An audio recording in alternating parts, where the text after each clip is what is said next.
अपने कमरे से निकाल दिया और यहाँ लाकर लॉक कर दिया।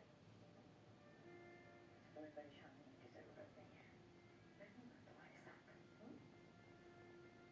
मैं करूंगी सेवा। ऐसे कैसे निकाल सकते हैं तुम्हें कमरे से? अपनी बहन को ना समझ रहा है मेरी माँ है, दूध ढूंढ रहा है, दूध उसका ढूंढ रहा है, मार रही है उसको।